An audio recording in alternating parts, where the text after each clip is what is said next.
Hello friends, welcome to suggestive education. Suggestive এডুকেশনে সকলকে স্বাগত জানাই। লুসেন্টের বেঙ্গলি ভার্সন আমরা যে নোটসগুলো পড়ছিলাম, তো আজকে আমাদের টপিক হচ্ছে হরপ্পা বা সিন্ধু সভ্যতা। টাইম পিরিয়ড দেওয়া রয়েছে এখানে 2500 খ্রিস্টপূর্বাব্দ থেকে 1750 খ্রিস্টপূর্বাব্দ। তো এখানে আমাদের প্রথম থেকে শুরু করি। প্রাচীনতম নাম হচ্ছে সিন্ধু সভ্যতা। প্রত্নতাত্ত্বিক ঐতিহ্য অনুসারে সবচেয়ে যথাযথ নাম হচ্ছে হরপ্পা সভ্যতা, কারণ হরপ্পা প্রথম স্থান যেটি মাটির নিচে একটি শহর আবিষ্কৃত হয়েছিল। ব্রিটিশ ইতিহাসবিদ A.J. টয়নবি একে ইন্ডিক সভ্যতাও বলেছেন। ভৌগোলিক দৃষ্টিকোণ থেকে সবচেয়ে উপযুক্ত নাম ইন্দো সরস্বতী সভ্যতা, কারণ 80% বসতি সরস্বতী নদীর বরাবর অবস্থিত ছিল। আনুমানিক সময়কাল 2500 খ্রিস্টপূর্বাব্দ থেকে 1750 খ্রিস্টপূর্বাব্দ। কার্বন 14 বা C14 ডেটিং অনুসারে, এটাই ধরা হয়েছে C14 ডেটিং অনুসারে 2500 থেকে 1750। জন মার্শাল প্রথম ব্যক্তি যিনি ইন্ডাস সিভিলাইজেশন শব্দটি ব্যবহার করেছিলেন। সিন্ধু সভ্যতা চ্যালকোলিথিক যুগ বা অনেক সময় ব্রোঞ্জ যুগ অপশানে থাকে পরীক্ষায়, বা প্রোটো হিস্টোরিক পিরিয়ড। তো এই কথাটি মনে রাখতে হবে যে সিন্ধু সভ্যতা চ্যালকোলিথিক থাকলে চ্যালকোলিথিক, ব্রোঞ্জ যুগ থাকলে ব্রোঞ্জ যুগ বা প্রোটো হিস্টোরিক পিরিয়ড। সিন্ধু সভ্যতার বিস্তৃতি হচ্ছে বালুচিস্তান, পাঞ্জাব, হরিয়ানা, রাজস্থান, গুজরাট, পশ্চিম উত্তরপ্রদেশ এবং উত্তর মহারাষ্ট্র পর্যন্ত। পণ্ডিতরা সাধারণভাবে বিশ্বাস করেন যে হরপ্পা, ঘগ্গর, মহেঞ্জোদারো হরপ্পা সভ্যতার হৃদয়স্থল ছিল। এই তিনটি জায়গা হরপ্পা, ঘগ্গর, মহেঞ্জোদারো। উত্তরাঞ্চলের সবচেয়ে উল্লেখযোগ্য স্থান হচ্ছে রোপার বা মান্ডা, এটা মান্ডাটা জম্মু কাশ্মীরে। দক্ষিণ অঞ্চলের ভগত বা ভগতরফ আর দাইমাবাদ মহারাষ্ট্র। আলমগীরপুর পূর্ব দিকে উত্তরপ্রদেশের, আর পশ্চিম দিকে হচ্ছে সুতকাজিন্ডার। তো এইটা এইভাবে অনেক সময় ছক দেওয়া থাকে। এটা হচ্ছে উত্তর, এখানে মান্ডা অবস্থিত। হরপ্পা সভ্যতার উত্তরে, সবথেকে উত্তরে অবস্থিত হচ্ছে মান্ডা, এটা মনে রাখবে। আর দক্ষিণে হচ্ছে দাইমাবাদ, যেটা মহারাষ্ট্রে অবস্থিত। ঠিক আছে, তো হরপ্পা সভ্যতার দক্ষিণের অংশটা হচ্ছে দাইমাবাদ, আর পশ্চিম দিকে হচ্ছে আলমগীরপুর, যেটা উত্তরপ্রদেশে অবস্থিত যমুনা নদীর তীরে। আলমগীরপুর এটা পূর্ব দিকে, আর পশ্চিম দিকে হচ্ছে সুটকাজিন্ডার। ঠিক আছে, এটা হচ্ছে সুটকাজিন্ডার এখানে যেটা আমরা দেখছি। ঠিক আছে, তো এই ডিরেকশনটা মনে রাখবে। আর হরপ্পার রাজধানী শহর হচ্ছে হরপ্পা আর মহেঞ্জোদারো। বন্দর শহর হচ্ছে লোথাল, সুটকাজিন্ডার, আলাদিনো, বালাকোট, কুন্তাসি। হরপ্পা সভ্যতার প্রধান প্রধান স্থান কোথায় অবস্থিত, কে খনন করেছেন, এটা একটা এখানে তালিকা রয়েছে। তো প্রথম স্থান হচ্ছে হরপ্পা, এটা হচ্ছে রবি নদীর তীরে বা রাবি নদীর তীরে, রাবি নদীর তীরে। ঠিক আছে, জেলা হচ্ছে সাহিওয়াল, রাজ্য হচ্ছে পাঞ্জাব বা পাকিস্তান, পাঞ্জাব যেটা পাকিস্তানে অবস্থিত। আর খননকারী 1921 সালে দয়রাম সাহানি, আর 1926 সালে মাধো স্বরূপ বৎস। তো দয়রাম সাহানিটাই বেশিরভাগ পরীক্ষায় আসে, 1921 সাল, এটা মনে রাখবে। ঠিক আছে, মহেঞ্জোদারো এটা সিন্ধু নদীর তীরে, লারকানা ডিস্ট্রিক্ট, সিন্ধ, পাকিস্তানে। 1922 সালে রাখাল দাস বন্দ্যোপাধ্যায় এটি খনন করেন। তারপরে 1927 ম্যাকে, 1930 হুইলার। ইম্পর্টেন্ট হচ্ছে রাখাল দাস ব্যানার্জি। যা চানহুদারো এটা হচ্ছে সিন্ধু নদীর তীরে অবস্থিত, নবাবশাহ ডিস্ট্রিক্ট, সিন্ধ, পাকিস্তানে। 1925 সালে ম্যাকে এটা আবিষ্কার করেন, আর 1931 সালে NG মজুমদার। লোথাল, বোগাবা নদী, আহমেদাবাদ, গুজরাট, ভারতে। এটা খননকারী হচ্ছে SR রাও, 1954 সাল। কালীবঙ্গান, ঘগ্গর নদী, হনুমানগড়, রাজস্থানে। আমালানন্দ ঘোষ, BB লাল এবং BK ঠাপ্পর, 1961, আর আমালানন্দ ঘোষ হচ্ছে 1951। তারপর হচ্ছে বানওয়ালি, ঘগ্গর নদী, ফতেহাবাদ, হরিয়ানা, ভারতে অবস্থিত। RS বিস্ত, 1973 সালে খনন করেন। ধোলাভিরা, লুনি নদী, কচ্ছ, গুজরাট অবস্থিত। JP যোশী, 1967 থেকে 68 সাল। প্রত্নতাত্ত্বিক আবিষ্কারসমূহ, তো কোন কোন শহরে কোন কোন জায়গায় কি কি পাওয়া গেছে। হরপ্পায় যেমন পাওয়া গেছে 6টি শস্যাগার সারি পাওয়া গেছে, কর্মীদের কোয়ার্টার পাওয়া গেছে, কুমারী দেবী শিল পাওয়া গেছে, সমাধিক্ষেত্র পাওয়া গেছে R37 এবং H, পুরুষ এবং নারী জনাঙ্গের প্রতীক পাওয়া গেছে, বেলে পাথরের নারী মূর্তি চিত্রিত মৃৎ পাত্র, মাটির পশুমূর্তি, তামা ও ব্রোঞ্জের সিল, কপার সিল, ব্রোঞ্জের আয়না, তামার আয়না, ভ্যানিটি বাক্স ইত্যাদি এগুলো হরপ্পায় পাওয়া গিয়েছে। তারপরে মহেঞ্জোদারো পাওয়া গিয়েছে বিশাল শস্যাগার, সবথেকে ইম্পর্টেন্ট হচ্ছে বৃহৎ স্নানাগার বা গ্রেট বাথ, যা মহেঞ্জোদারোয় পাওয়া গেছে। প্রার্থনা স্থাপনা, ধর্মীয় প্রতিষ্ঠান, ঝিনুকের খাপ, পাথরের মূর্তি, শিব বা মহাদেব প্রোটো শিব পুরুষদের, নর্তনরত কান্তার স্ট্যাচু, বিখ্যাত নৃত্যরত নারী মূর্তি যেটা পাওয়া গেছে মহেঞ্জোদারোয়, সমাধি পদ্ধতি, পুতুলের তৈরি মুখোশ, মানব কঙ্কালের নমুনা, পশু মুদ্রা, পুরুষ এবং নারী মূর্তি, ধাতব আয়না, পোড়ামাটির খেলনাগাড়ি ইত্যাদি। তো বিশাল শস্যাগারও কিন্তু মহেঞ্জোদারো, বৃহৎ স্নানাগারও মহেঞ্জোদারো, ঠিক আছে। আর 6টি শস্যাগার সারি ওটা হচ্ছে হরপ্পায়। চানহুদারো এটা একটা শহর যেখানে কোনো দুর্গ বা সিটাডেল ছিল না। প্রসাধনী দ্রব্য পাওয়া গেছে, লিপস্টিক পাওয়া গেছে, মেটাল কর্মকারদের অস্তিত্ব, শিলমোহর প্রস্তুতকারক, পশম বুনন শিল্প। লোথাল এটা হচ্ছে যেহেতু বন্দর শহর, এখানে নৌবন্দর পাওয়া গেছে। চালের খোসা বা চালের তুষ যেটা আমরা বলি এটা পাওয়া গেছে।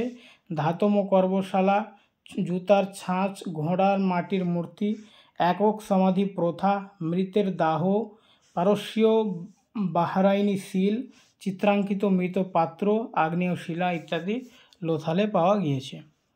কালীবঙ্গানে পাওয়া গেছে লাঙলের দাগযুক্ত ভূমি, অর্থাৎ লাঙলের যে চিহ্নটা পাওয়া গেছে সেটা হচ্ছে কালীবঙ্গানে। 60টি আগুনের বেদি পাওয়া গেছে, আঁকা মাটির ইট, মেসোপটেমিয়া সিলিন্ডার সিল, ঠিক আছে। বানোয়ালিতে শহরে প্ল্যানিং, লৌহ বা পাথরের সরঞ্জামের অভাব ছিল, কৃষিভিত্তিক অর্থনীতি, মাটির মায়ের মূর্তি ইত্যাদি। ধোলাভিরাতে বৃহৎ জলাধার ব্যবস্থাপনা, ওয়াটার ম্যানেজমেন্ট সিস্টেম ধোলাভিরাতে পাওয়া গেছে। আর সব শহরগুলো কিন্তু 2 ভাগে বিভক্ত, একটা হচ্ছে সিটাডেল মানে উচ্চ জায়গা, আর একটা হচ্ছে নিম্নবিত্ত মানুষদের জন্য। আর শুধুমাত্র ধোলাভিরাটাই 3 ভাগে বিভক্ত। আর এছাড়াও বৃহৎ স্নানাগারও পাওয়া গেছে, জলাধার, কিন্তু বৃহৎ স্নানাগারটা মেনলি হবে মহেঞ্জোদারো, ঠিক আছে। এখানে যেহেতু জলাধার পাওয়া গেছে, ওয়াটার ম্যানেজমেন্ট সিস্টেম যদি বলে তাহলে ধোলাভিরা। আর এখানে মঞ্চ, স্টেডিয়াম ইত্যাদি পাওয়া গেছে, ঠিক আছে।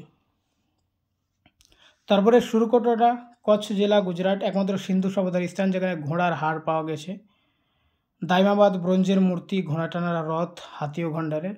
আচ্ছা, তার মহেঞ্জোদারো হচ্ছে সিন্ধু সভ্যতার বৃহত্তম স্থান। আর রাখিগড়ি এটা হচ্ছে ভারতের মধ্যে সিন্ধু সভ্যতার বৃহত্তম স্থান। আচ্ছা, ধোলাভিরা যেটা এখানে আমার এটা নোটে লেখা নেই, যে ধোলাভিরাতে ওয়াটার ম্যানেজমেন্ট সিস্টেম এবং একটা বড় সাইনবোর্ড পাওয়া গেছে, ঠিক আছে। বড় সাইনবোর্ড ধোলাভিরাতে পাওয়া গেছে, ঠিক আছে, এটা মনে রাখবে। তো রাখিগাড়ি হচ্ছে ভারতের মধ্যে সিন্ধু সভ্যতার বৃহত্তম স্থান। আর যদি পুরো সিন্ধুটা ধরা হয়, পুরো সিন্ধু সভ্যতা, তাহলে মহেঞ্জোদারোটা সব থেকে বড়।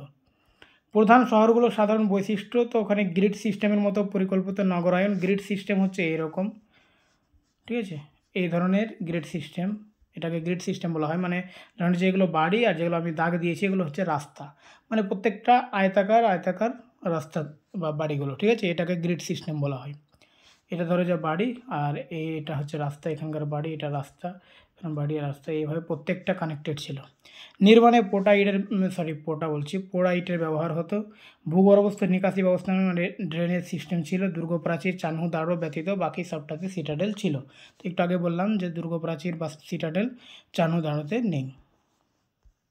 বাকি অন্যান্য তথ্য দেখো, সুরকোটোটাতে ঘোড়ার হাড়, ডিম্বাকৃতির সমাধিক্ষেত্র পাওয়া গেছে। ধান ও যবের চাষের প্রমাণ লোথাল ও রংপুর, গুজরাট থেকে পাওয়া গেছে। তুলা, মটরশুঁটি, খেজুরের ফল চাষ, পশুপালন, ভেড়া, ছাগল, গরু, মহিষ, কুকুর, শূকর, হাতি, উট, ঘোড়া ইত্যাদি মানে ছিল। কিন্তু এখানে একটা জিনিস মনে রাখবে, ঘোড়া দেখার মিলেছে, কিন্তু মানে ঘোড়ার হাড় পাওয়া গেছে, অর্থাৎ ঘোড়া তো ছিল, কিন্তু তখনকার মানুষ ঘোড়ার ব্যবহারটা জানতো না। আমরা যেমন এখন ঘোড়ার ব্যবহার করি সেই রকম ব্যবহারটা জানতো না। কোনো সিংহের প্রমাণ মেলেনি। আর আমরি থেকে গন্ডারের প্রমাণ পাওয়া গেছে। বাণিজ্য অন্তর্দেশীয়, বহির্দেশীয়, মেসোপটেমিয়া, সুমেরীয়, বর্তমান ইরাক, বাহরাইন এদের সঙ্গে বাণিজ্য হতো। বিশেষ করে অপশানে যেটা থাকে সুমেরের সঙ্গে বাণিজ্য হতো, ঠিক আছে। আমদানি পণ্য, যেগুলো পণ্য আমদানি হতো সেগুলো হচ্ছে সোনা, রূপা, আফগানিস্তান, ইরান, দক্ষিণ ভারত, তামা, কেটরি, রাজস্থান, বালুচিস্তান, আরব। আচ্ছা, এখানে দেখো সোনা কর্ণাটক থেকে আমদানি হতো, অর্থাৎ কর্ণাটক তো তখন সিন্ধু সভ্যতার অংশ নয়, ও কর্ণাটকটা বাইরে, ঠিক আছে? এখন আমাদের দেশের মধ্যে, কিন্তু সিন্ধু সভ্যতার অংশ ছিল না। Tin Afghanistan, Bihar, lapis lazuli নীলা বদখান আফগানিস্তান, চুনাপাথর মধ্য Asia, steatite Shahr Sokhta Iran, Kirthar পাহাড় Pakistan, amethyst Maharashtra, agate chalcedony Saurashtra, পশ্চিম ভারত। আর রপ্তানি সামগ্রী হচ্ছে কৃষিপণ্য, তুলা, প্রচুর পরিমাণে তুলা যেহেতু উৎপাদন হতো তো রপ্তানি করতো এটা। টেরাকোটা মূর্তি, মৃৎপাত্র, নির্দিষ্ট ধরনের দণ্ড বা যেটা লোথাল থেকে হতো, হাতির দাঁতের পণ্য, তামা প্রভৃতি। আচ্ছা, সিন্ধু সভ্যতায় লোহার ব্যবহার জানা ছিল না। দুটো ব্যবহার তারা জানতো না, একটা হচ্ছে লোহার আর একটা হচ্ছে ঘোড়ার। সুমেরীয়রা ভারতের মেলুহা নামে ডাকত।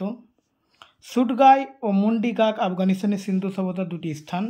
হরপ্পান শিলপত্র দিলমুন বাহরাইনে ও মাক্কান মাকরান উপকূলে পাওয়া গেছে। তুলার চাষে হরপ্পানরা প্রথম।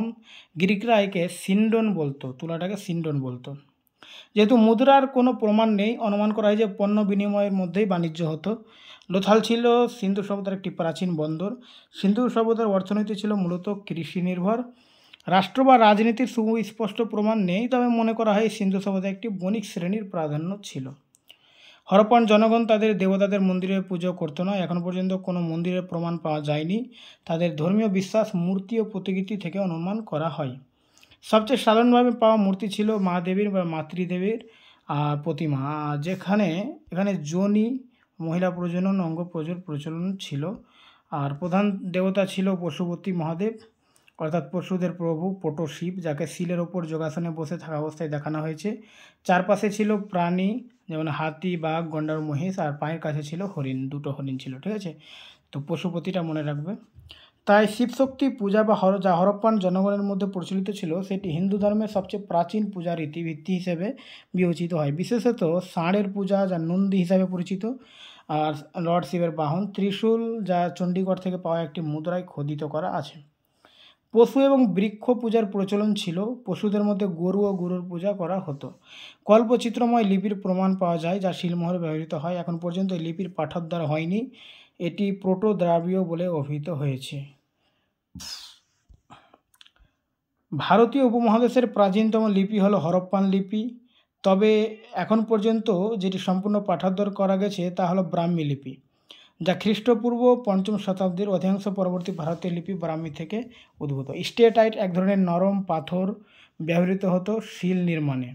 খুরবিহীন ষাঁড়ের ছবি অধিকাংশ শিলে দেখা যায়। মৃতদেহ কবরস্থ বা সম্পূর্ণভাবে সমাহিত করার প্রথা ছিল। স্বস্তিকা প্রতীকের উৎপত্তি সিন্ধু সভ্যতা থেকে হয়েছে। ইন্দ্রকে সিন্ধু সভ্যতার পতনের কারণ হিসেবে অভিযুক্ত করা হয়েছে, এটা বলেছেন ইয়ামি হুইলার। ঋগ্বেদে একটি যুদ্ধের উল্লেখ করে, যা হারিউপিয়া নামে পরিচিত, এবং এটির অবস্থান হরপ্পার সঙ্গে মিলিত হয়েছে। বেশিরভাগ গবেষক বিশ্বাস করেন সিন্ধু সভ্যতার নির্মাতা ছিলেন দ্রাবিড় জাতি। সমসাময়িক সভ্যতাগুলির মধ্যে ছিল মেসোপটেমিয়া, মিশর এবং চীন। তো এই ছিল হরপ্পা সভ্যতা। এরপরে হচ্ছে বৈদিক সংস্কৃতি বা বৈদিক সভ্যতা। ওকে, থ্যাংক ইউ।